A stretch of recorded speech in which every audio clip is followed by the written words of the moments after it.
എല്ലാവർക്കും സലു കിച്ചണിലേക്ക് സ്വാഗതം. ഞാൻ സമീറ. ഇന്ന് ഞാനൊരു ഇഫ്താർ വ്ളോഗുമായിട്ടാണ് വന്നിരിക്കുന്നത്. ഇതിൽ ഞാൻ 1-2 റെസിപ്പീസും ഉൾപ്പെടുത്തിയിട്ടുണ്ട്. അപ്പോൾ ട്രൈ ചെയ്യാത്തവരൊന്ന് ട്രൈ ചെയ്ത് നോക്കണേ. അതുപോലെ തന്നെ നമ്മളുടെ സലു കിച്ചൺ ഇനിയും സബ്സ്ക്രൈബ് ചെയ്യാത്തവരുണ്ടെങ്കിൽ നിങ്ങൾക്ക് ഈ ചാനൽ ഇഷ്ടപ്പെടുകയാണെങ്കിൽ സബ്സ്ക്രൈബ് ചെയ്യാൻ മറക്കരുതേ. അപ്പോൾ നമുക്ക് ഇന്നത്തെ ഈ എപ്പിസോഡിലേക്കൊന്ന് പോയാലോ. ഇടയത്താഴത്തിന് എഴുന്നേറ്റപ്പോൾ തന്നെ ഞാൻ അപ്പത്തിന് വേണ്ടിയിട്ട് അരി വെള്ളത്തിൽ ഇട്ടിട്ടുണ്ടായിരുന്നു. ഇപ്പോൾ ഒരു 12 മണി കഴിഞ്ഞിട്ടുണ്ട്. ഞാനിത് അരി അരച്ചിട്ട് മാറ്റി വെക്കുവാണ്. ഇന്നത്തെ നോമ്പ് തുറയ്ക്ക് വേണ്ടിയിട്ട് ഞാൻ ഈസി ആയിട്ടുള്ള ഒരു പുഡിങ്ങാണ് തയ്യാറാക്കാൻ പോകുന്നത്. അപ്പോൾ അതിന് വേണ്ടിയിട്ട് ഞാനിവിടെ 1/2 ലിറ്റർ പാലും പിന്നെ ഏകദേശം 1 കപ്പ് വെള്ളം ഒഴിച്ച് തിളപ്പിക്കാനായിട്ട് വെച്ചിട്ടുണ്ട്. അതിൽ നിന്ന് കുറച്ച് പാൽ ഞാൻ ഈ ബൗളിലേക്ക് മാറ്റിയിട്ട് 3 ടേബിൾ സ്പൂൺ കോൺഫ്ലവർ ഇട്ടിട്ട് കട്ടയില്ലാതെ ഒന്ന് മിക്സ് ചെയ്ത് കൊടുക്കുകയാണ്. നല്ലതുപോലെ ഒന്ന് മിക്സ് ചെയ്തെടുക്കണം കേട്ടോ. പാലിലേക്ക് ഞാൻ 2 സ്പൂണ് പഞ്ചസാര ഇട്ട് കൊടുക്കുകയാണ്. മധുരമൊക്കെ ഓരോരുത്തരുടെ ആവശ്യത്തിന് ചേർത്ത് കൊടുത്താൽ മതി. പഞ്ചസാര ഇട്ട് ഒന്ന് ഇളക്കി കൊടുത്ത ശേഷം പാലൊന്ന് തിള വരാറാവുമ്പോഴേക്ക് നമ്മൾ ഈ കലക്കി വെച്ചിരിക്കുന്ന കോൺഫ്ലോർ ഉണ്ടല്ലോ, ആ കോൺഫ്ലോർ ഫ്ലെയിം ഒന്ന് കുറച്ചിട്ട് ഇതിലേക്ക് ഒഴിച്ചിട്ട് ഒന്ന് ഹാൻഡ് വിസ്ക് കൊണ്ട് ഇളക്കി കൊടുക്കും. ഫ്ലെയിം കുറച്ചിട്ട് വേണം നമ്മൾ ഇതിലേക്ക് ഒഴിച്ചു കൊടുക്കാനുള്ളത്, അല്ലെങ്കിൽ പെട്ടെന്ന് ഇത് കട്ട കിട്ടും.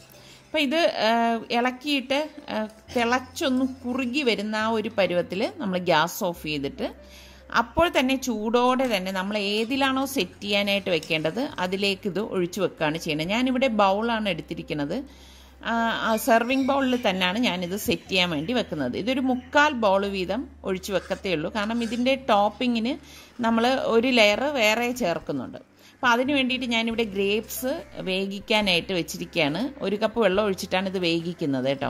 അപ്പോൾ ഞാൻ വന്നപ്പോഴേക്ക് ഇതേ റിസ്വാനിവിടെ ഖുർആൻ ഓതിക്കൊണ്ടിരിക്കുകയാണ്. മറ്റവരൊക്കെ ഓരോരോ പണിയിലേക്ക് ഏർപ്പെട്ടിരിക്കുകയാണ്. അപ്പോൾ നമ്മളുടെ ഗ്രേപ്സ് ഇതേ തിളച്ച് വരുന്നുണ്ട്. അപ്പോൾ ആ സമയത്ത് ഞാനിവിടെ 1 സ്പൂൺ പഞ്ചസാര കൂടി ചേർത്തിട്ട് ഒന്ന് ഇളക്കി കൊടുക്കും. നല്ല മധുരമുള്ള ഗ്രേപ്സ് ആണെങ്കിൽ പഞ്ചസാര ചേർക്കണം എന്നൊന്നുമില്ല കേട്ടോ. അപ്പോൾ തിള വരുമ്പോഴേക്ക് ഗ്യാസ് ഓഫ് ചെയ്ത് ഞാൻ തണുക്കാനായിട്ട് മാറ്റി വെച്ചിട്ടുണ്ട്.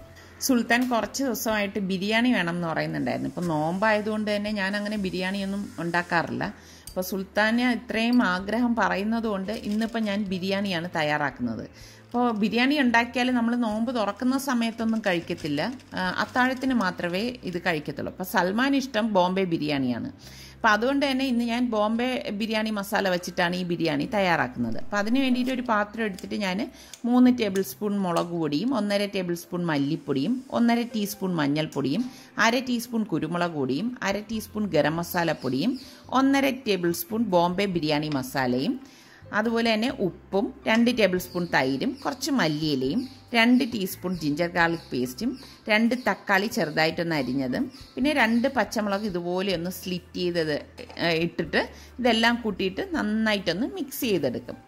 ഇതിലേക്ക് നമ്മൾ ഒട്ടും വെള്ളം ചേർക്കുക ഒന്നും ചെയ്യത്തില്ല. അതിനുശേഷം ഞാനിവിടെ 2 കിലോ ചിക്കനാണ് എടുത്തിരിക്കുന്നത്. നന്നായിട്ട് കഴുകി ഡ്രെയിൻ ചെയ്ത് വെച്ചിരിക്കുന്ന ചിക്കൻ പീസസ് ഇതിലേക്ക് ഇട്ടിട്ട് നല്ലതുപോലെ മിക്സ് ചെയ്യും.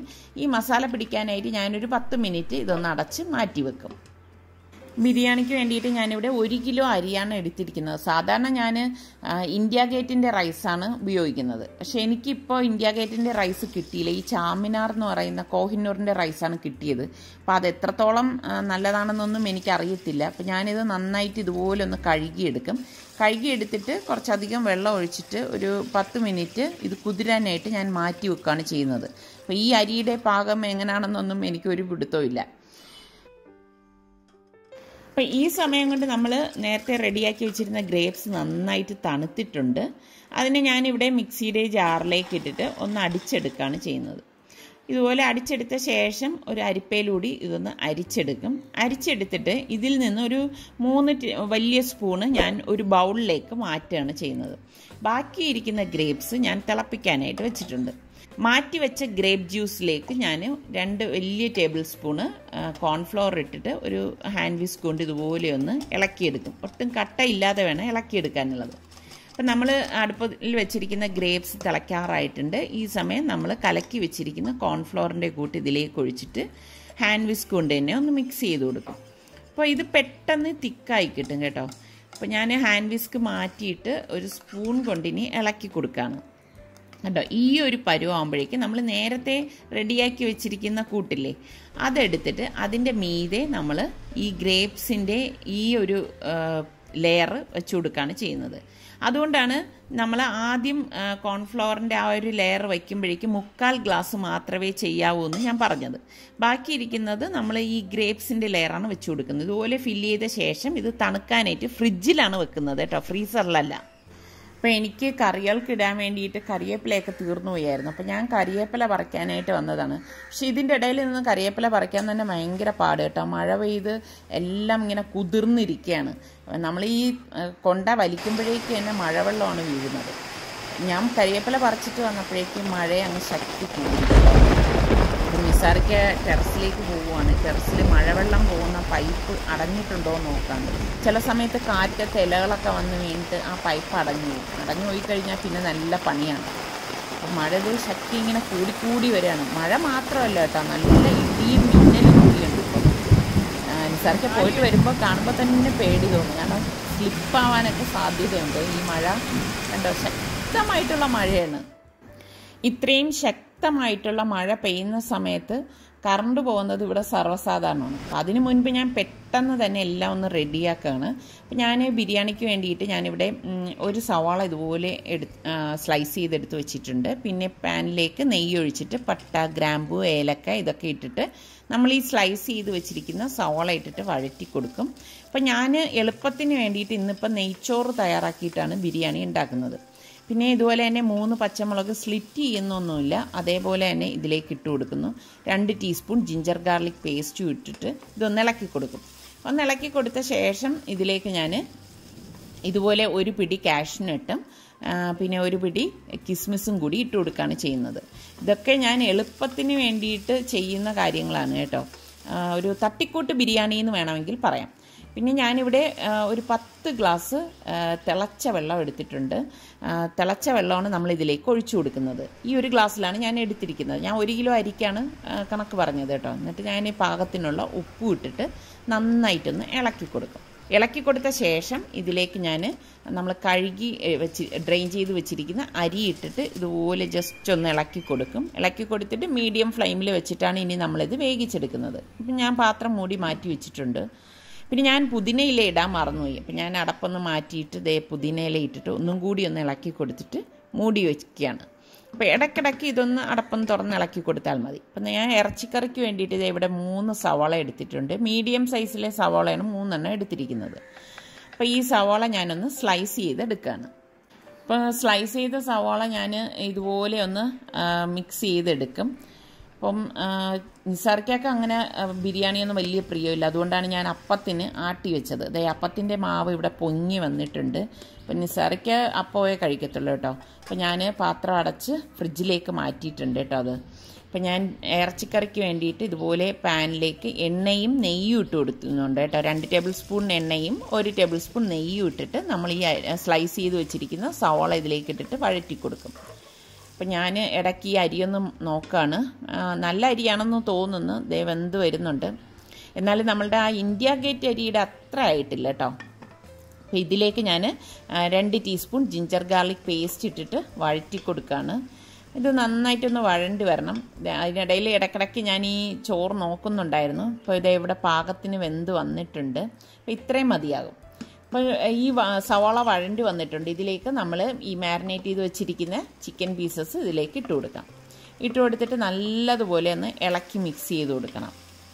ഇവിടെ പിള്ളേർക്കൊക്കെ ഭയങ്കര ഇഷ്ടമാണ് കേട്ടോ ബിരിയാണി എന്ന് പറഞ്ഞാൽ. അതെല്ലാ മക്കൾക്കും അങ്ങനെ തന്നെ ആയിരിക്കും എന്നാണ് എനിക്ക് തോന്നുന്നത്. പിന്നെ നോമ്പായതുകൊണ്ട് തന്നെ ഞാൻ അങ്ങനെ ബിരിയാണിയൊന്നും സാധാരണഗതിയിൽ ഉണ്ടാക്കാറില്ല. അപ്പോൾ ഇതിന് വേണ്ടിയിട്ട് സാലഡ് തയ്യാറാക്കാൻ വേണ്ടിയിട്ട് ഞാൻ കുറച്ച് ഇതുപോലെ കുക്കുംബർ എടുത്തിട്ടുണ്ട്. ഒരു 3 കുക്കുംബറും 2 ടൊമാറ്റോയും 2 പച്ചമുളകുമാണ് എടുത്തിരിക്കുന്നത്. അപ്പോൾ അതൊക്കെ ഒന്ന് അരിഞ്ഞെടുക്കുകയാണ്. അപ്പം ചിക്കൻ ഇവിടെ വെന്തിട്ടുണ്ട്. വെന്ത ചിക്കൻ ഞാൻ ഡം ചെയ്യാനായിട്ട് ഞാൻ ഇതിലുള്ള ചോറ് മാറ്റിയിട്ട് അടിയിലത്തെ ലെയറിൽ ചിക്കൻ പീസസ് ഇതുപോലെ വെച്ച് കൊടുക്കും. പിന്നെ ചോറ് വെച്ച് കൊടുക്കും. പിന്നെ ഞാൻ സാഫ്രോൺ കുറച്ച് വെള്ളത്തിൽ ഇതുപോലെ കലക്കി എടുത്ത് വെച്ചിട്ടുണ്ട്. അതിലേക്ക് ഞാൻ കുറച്ച് മഞ്ഞൾപ്പൊടിയും കൂടി ഇട്ടിട്ടുണ്ടായിരുന്നു കേട്ടോ. എന്നിട്ട് ഞാൻ വീണ്ടും ഒരു ലെയർ ഇറച്ചി വെച്ച് കൊടുക്കുകയാണ്. പിന്നെ ചോറിട്ട് കൊടുക്കും. ഇങ്ങനെ അത് തീരുന്നത് വരെ ലെയർ ചെയ്തെടുക്കുകയാണ് ചെയ്യുന്നത്. പിന്നെ നിസാർക്ക് അതേ നോമ്പ് കുറിക്കാനുള്ള ഫ്രൂട്ട്സൊക്കെ ഒന്ന് കട്ട് ചെയ്തെടുക്കുകയാണ്. ഇപ്രാവശ്യം വാങ്ങിയ തണ്ണിമത്തൻ അത്ര പോരാ കേട്ടോ. ഒരു കളറും ഇല്ല, വലിയ മധുരമൊന്നും ഉണ്ടായിരുന്നില്ല. അപ്പോൾ ബിരിയാണിയിലേക്ക് ഫ്രൈ ചെയ്തെടുക്കാനുള്ള സവാള ഞാൻ ഇതിലേക്ക് ഇട്ടിട്ട് ഒന്ന് ഫ്രൈ ചെയ്തെടുക്കുകയാണ്. അപ്പോൾ മീതെയുള്ള ലെയറിലേക്ക് നമ്മൾ ഈ ഫ്രൈ ചെയ്തെടുത്ത് വെച്ചിരിക്കുന്ന സവാള ഇതുപോലെ ഒന്ന് ഇട്ട് കൊടുക്കും കേട്ടോ. ഇട്ട് കൊടുത്ത ശേഷം കുറച്ച് കാഷ്നട്ടും കിസ്മിസും കൂടി ഞാൻ ഫ്രൈ ചെയ്തിട്ട് കൊടുത്തിട്ടുണ്ട്. അതേ എണ്ണയിൽ തന്നെയാണ് ഞാനിപ്പോൾ പപ്പടം പൊള്ളിച്ചെടുക്കുന്നത്. റിസ്വാന് പപ്പടം ഭയങ്കര ഇഷ്ടമാണ്. അപ്പം ഇതിന് മീതെ ഞാൻ കുറച്ച് മല്ലിയില, എൻ്റെ കയ്യിൽ കുറച്ച് മല്ലിയില ഉണ്ടായിരുന്നുള്ളൂ, അത് ഞാൻ കട്ട് ചെയ്തിട്ട് കൊടുക്കുകയാണ്. പിന്നെ ഞാൻ മുട്ട പുഴുങ്ങിയതും കൂടി വെച്ച് കൊടുക്കുകയാണ് കേട്ടോ. നോമ്പ് തുറക്കുന്ന സമയത്ത് ഇതെല്ലാം ടേബിളിലേക്കൊക്കെ അറേഞ്ച് ചെയ്ത് വെക്കാൻ ഇവർക്ക് നല്ല സ്മാർട്ടാണ് കേട്ടോ. അതിനൊക്കെ എല്ലാവരും നല്ല ഹെൽപ്പാണ്. അപ്പോൾ ഇവരെല്ലാവരും ടേബിളിലേക്കൊക്കെ എല്ലാം കൊണ്ടുവന്ന് വെച്ചിട്ടുണ്ട്. ബിരിയാണി ഇവിടെ വെച്ചിട്ടുണ്ടെങ്കിൽ ഇപ്പം ഞങ്ങൾ ബിരിയാണി കഴിക്കത്തില്ല കേട്ടോ. അപ്പോൾ ബാങ്ക് വിളി കൊടുത്തു, അപ്പോഴേക്ക് ഞങ്ങൾ നോമ്പ് ഉറക്കുവാണ്. അപ്പം നല്ല ഒരു പുഡിങ്ങാണ് കേട്ടോ. അപ്പം ട്രൈ ചെയ്യാത്തവരുണ്ടെങ്കിൽ നിങ്ങൾ ഈ ഒരു പുഡിങ് ഒന്ന് ട്രൈ ചെയ്ത് നോക്കണം. ഞാൻ പറഞ്ഞില്ലേ ഇതിന് മുൻപ് ഞാൻ മുഹല്ലബി പുഡിങ് ഇട്ടിട്ടുണ്ടെന്ന്. അപ്പോൾ അത് ഞാൻ ഓറഞ്ച് വെച്ചിട്ടാണ് ചെയ്തിരുന്നത്. ഇതുപോലെ നമുക്ക് ഇഷ്ടമുള്ള ഫ്രൂട്ട്സ് കൊണ്ട് നമുക്ക് ഈ പുഡിങ് തയ്യാറാക്കാം. അപ്പം ഇതുപോലെ നോമ്പ് തുറന്ന ശേഷം പിന്നെ ഞങ്ങൾ മഗ്‌രിബ് നിസ്കരിക്കാൻ പോകും. മഗ്‌രിബ് നിസ്കരിച്ച് പിന്നെ ഓതലും എല്ലാം കഴിഞ്ഞ് പിന്നെ തറാവി നിസ്കരിച്ച ശേഷമാണ് നമ്മളിപ്പം ഭക്ഷണം കഴിക്കാനായിട്ട് വന്നിരിക്കുന്നത്. അപ്പം ഏകദേശം ഒരു 10:30 മണിയൊക്കെ കഴിഞ്ഞിട്ടുണ്ടാവും നമ്മൾ കഴിക്കാനായിട്ട് വന്നപ്പോഴേക്ക്. അപ്പോൾ ഈ സമയത്താണ് നമ്മൾ ഈ ബിരിയാണി കഴിക്കുന്നത്. അപ്പോൾ ഇങ്ങനെ കഴിക്കണത് കൊണ്ടാണ് ഞാൻ ഈ നോമ്പ് സമയത്ത് ഇവിടെ ബിരിയാണി തയ്യാറാക്കാത്തത്. അപ്പം നമ്മുടെ സുൽത്താൻ ഇപ്പോൾ ഭയങ്കര കൊതി മൂത്തിട്ട് 3-4 ദിവസം കൊണ്ട് എൻ്റെ അടുത്ത് പറയണുണ്ട്, ഉമ്മ ബിരിയാണി ഉണ്ടാക്കിത്തന്നു. പിന്നെ പിള്ളേരുടെയൊക്കെ ആഗ്രഹമല്ലേ, പാവം അവർക്ക് നമ്മളുടെ അടുത്തല്ലേ പറയാൻ പറ്റത്തുള്ളൂ. അതുകൊണ്ട് മാത്രമാണ് ഞാൻ ഈ നോമ്പിന് ബിരിയാണി തയ്യാറാക്കിയത്. അപ്പോൾ ഇതാണ് നമ്മളുടെ ഇന്നത്തെ നോമ്പുതുറ വിശേഷങ്ങൾ. അപ്പോൾ ഈ പുഡിങ് ട്രൈ ചെയ്യാത്തവരൊക്കെ ഒന്ന് ട്രൈ ചെയ്ത് നോക്കണം. നമ്മളുടെ സലു കിച്ചൻ ഇനിയും സബ്സ്ക്രൈബ് ചെയ്യാത്തവരുണ്ടെങ്കിൽ നിങ്ങൾക്ക് ഇഷ്ടപ്പെടുകയാണെങ്കിൽ കേട്ടോ, നമ്മളുടെ സലു കിച്ചൻ സബ്സ്ക്രൈബ് ചെയ്യാനും ഇത് ഷെയർ ചെയ്യാനും മറന്നു വരുതേ. അപ്പോൾ ഇനി നമുക്ക് അടുത്ത നല്ല റെസിപ്പിയുമായി വരുന്നത് വരെ എല്ലാവർക്കും ബൈ.